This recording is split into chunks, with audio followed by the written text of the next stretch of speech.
Diyos mio, bahay pa ba ito? Charis. For today's video ay samahan niyo muna akong maglinis at magligpit dito sa aming munting kubo. Bali kakauwi ko nga lang pala galing school ni Cypher. May orientation kasi kaming mga parents ng grade 5 at saka kuhaan na rin ng libro nila. Iniwan ko nga lang sila saglit pero pagbalik ko ay ganito na ang itsura ng bahay namin. Diyos mio. Sa mga oras na nga iyan ay hapon na din kaya pinalabas ko muna silang dalawa. Sinabihan ko nga si Cypher na i-bike niya muna saglit si Samira para makapagligpit ako ng maayos. Parang 30 to 40 minutes nga lang akong nawala pero tignan nyo naman ang nangyari para ng binagyo. Tinanggal ko nga muna yung foam at saka yung karton na nakalagay sa sahig para mawalisan kong maigi. Iniwan ko na nga lang din sa sahig yung mga sira-sirang laruan ni Samira at itatapon ko na din. Ayan na ha, bumili na ako ng bagong walis with dustpan pa yan. Nung nakaraang mini vlog ko kasi ay may nag-comment na next time walis tambo naman ang bilhin mo, sabi niya. Hindi ko naman siya masisisi dahil nga sukong-suko na yung itsura ng walis tambo. Ako na nga lang yung kumakapit. Charis. Yang nabili ko ang walis at saka dustpan ay medyo pricey pero sulit naman, Scotch-Brite yung tatak. Kung nagustuhan nyo nga, ilalagay ko na lang yung link sa comment section. Pagkatapos ko ang magwalis ay inilagay ko muna sa ilalim yung mga laruan ni Samira. Binalik ko na nga din yung karton at saka foam dito sa madalas tambayan ni Samira pag nanonood siya ng TV. Sinunod ko namang ligpitin tong mga charger na to na ako lang ata ang nakakakita. Diyos mio. O relate kayo dyan no, mga bulag din ba ang mga kasama nyo sa bahay? Charis. Heto nga ang karton na to ay mga gamit ni Cypher, yung mga inunti-unti kong in-order sa Shopee. Sobrang nakatipid nga ako dyan dahil nga sa 70% unti-unti ko na kumpleto yung mga gamit nila. Sinunod ko namang ligpitin itong higaan ni Cypher at saka papagpagin ko na din. Halos may ako nga nililigpit yung higaan na yan ni Cypher at saka pinapagpagan dahil minsan dyan kumakain ng mga biskwit si Samira. Yang higaan pala na yan ni Cypher ay gawa lang din ng daddy namin. Dati kasi katabi pa namin siya sa pagtulog pero ngayon ay hindi na dahil nga meron ng Samira. Speaking, ayan na nga si Samira at nagkukulit na naman. Umuwi na nga silang magkuya dahil nga siguro nagsawa nakakaba.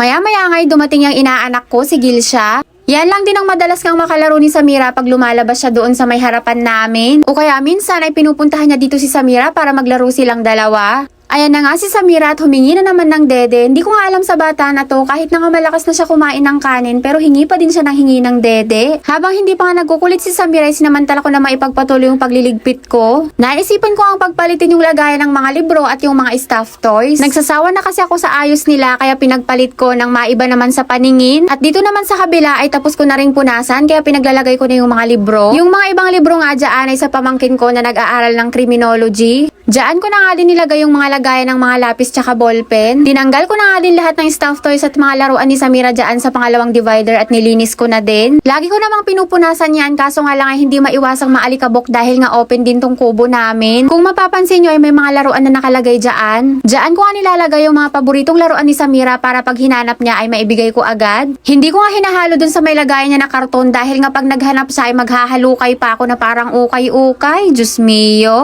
Pagkatapos ko nga mailagay lahat, ayan maganda na tignan dahil nga organized na naman. Dito naman sa kabila ay ganyan yung kinalabasan. Nagwalis nga lang ako ng kaunti para lang makuha ko yung mga alikabok na nilaglag ko kanina dyan. Inayos ko na nga din ulit yung foam na nakalagay dyan dahil gustong-gustong humiga ni Samira dyan.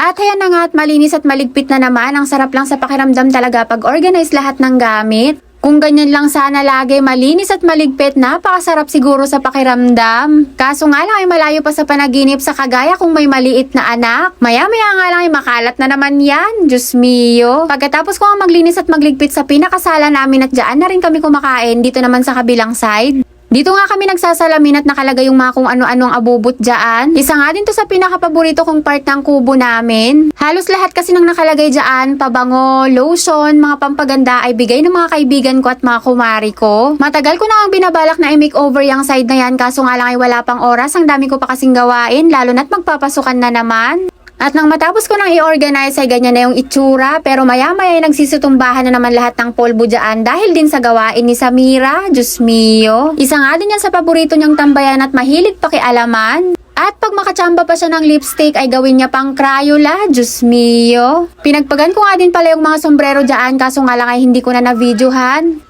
At ayan na nga ang itsura ng aming munting kubo pag malinis at maligpit. Kung ano nga yung nakikita nyo guys ay ganyan lang talaga kaluwag yung bahay namin. Yan palang pinakasala namin at higaan na din. Sa likod nga ng TV yung pinaka-CR namin na maliit. Sa right side naman ay yung lababo namin. Nakalimutan ko nga lang i-video. Pero sa dati ko namang mga followers at saka viewers ay familiar naman na sa inyo kung ano itsura ng lababo namin. Ang nakahiwalay lang naman ay yung maliit naming kwarto at saka yung munti naming tindahan. Yun na yung pinakaharap ng bahay namin. Yun lang muna guys for today's video. Agyamanak! Bye-bye!